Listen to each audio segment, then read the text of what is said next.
Hi friends, welcome to my YouTube channel. ఈరోజు నేను చెప్పబోయేది ఏంటంటే, ఈరోజే మూవీ రిలీజ్ అయిన movie thug life. Kamal Haasan, Mani Ratnam ఈ కాంబినేషన్లో ఎన్నో సినిమాలు వచ్చినాయి. వీరిద్దరు కాంబినేషన్లో 37 ఇయర్స్ బ్యాక్ వచ్చిన సినిమా నాయగన్ లేదా నాయకుడు మన తెలుగులో చాలా సూపర్ డూపర్ హిట్ అయింది, అందరికీ తెలిసిన విషయమే. అలాంటి అంచనాలతో ఈరోజు థగ్ లైఫ్ అనే సినిమా రిలీజ్ అయ్యింది. సో ఎలాగుంది సినిమా, దాని గురించి నేను ఇప్పుడు అప్డేట్ ఇస్తాను.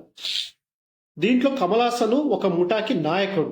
అనుకోకుండా జరిగిన ఒక కాల్పులో, అంటే చిన్న వయసులోనే శింబు తన తండ్రిని కోల్పోతాడు.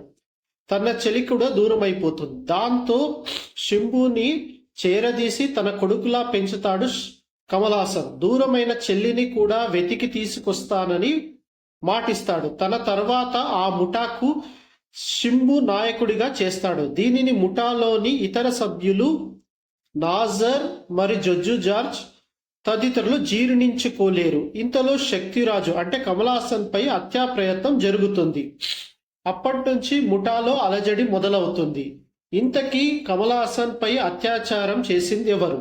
అప్పటి వరకు తండ్రి కొడుకుల్లా మిగిలిన శక్తిరాజు అంటే కమల్ హాసన్ మరి శింబు మధ్య వైరం ఎందుకు మొదలవుతుంది? ఈ కథలో త్రిష, లక్ష్మి అంటే అభిరామి ఎవరు? ముఠాలో చివరికి ఎవరు మిగిలినారన్నదే కథ. మనం ఎన్నో గ్యాంగ్స్టర్ సినిమాలు చూసింటాము. సో దాంట్లో మనము లాస్ట్గా చూసినట్లు ఒక సినిమా అంటే నాయకుడు, దళపతి ఈ సినిమాలని చూసింటాం. సో అదే మాదిరిగా ఈ సినిమాను కూడా మనం ఊహించుకోవచ్చు. ఏఆర్ రెహమాన్ బ్యాక్గ్రౌండ్ మ్యూజిక్ కూడా చాలా బాగుంది. ఇలాంటి మరెన్నో అప్డేట్స్ కోసం నా యూట్యూబ్ ఛానల్ సబ్స్క్రైబ్ చేసుకోండి. Thank you.